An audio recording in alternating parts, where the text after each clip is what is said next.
Royal breakfast, there was a frantic scurry among the palace servants when orders were received from the Queen that a 24-foot giant must be seated with her Majesty in a great ballroom within the next half hour. The butler, an imposing personage named Mr. Tibbs, was in supreme command of all the palace servants, and he did the best he could in a short time available.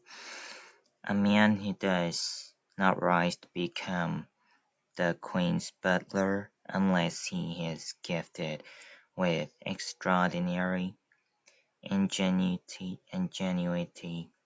adaptability, versatility, dexterity, cunning, sophistication, sagacity, sagacity, discretion, and a host of other talents that neither you nor I possess.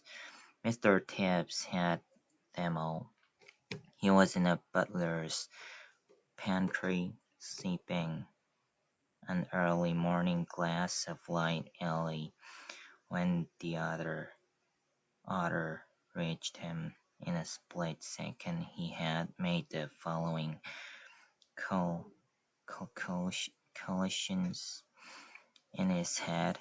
If a normal 6 foot, 4 foot giant will require a 12-foot high table, and if a 6-foot man requires a chair with a 2-foot high seat, a 24-foot giant will require a chair with an 8-foot high seat.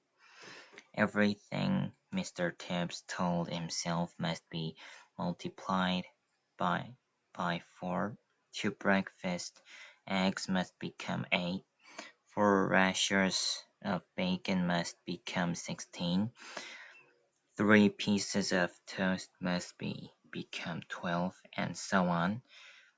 These calculations about food were immediately passed on to Monsieur Papillon, the royal chief. The Mr. Tibbs skimmed into the ballroom. Butlers then walks they skim over the ground, followed by a whole army of footmen. The footmen all wore knee breeches, and every one of them displayed beautifully rounded calves and ankles.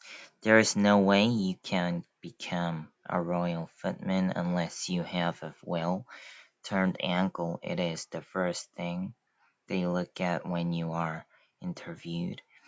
Push the grand piano into the center of the room, Mr. Tibbs whispered. Butlers never raise their voices above the softest whisper. 4 footmen moved the piano. Now fetch a large chest of drawers and put it on top of the piano, Mr. Tibbs whispered. 3 other footmen fetched a very fine Chippendale mahogany chest of drawers and placed it on top of the piano. That will be his chair, Mr. Tibbs whispered. It is exactly a feet of the ground.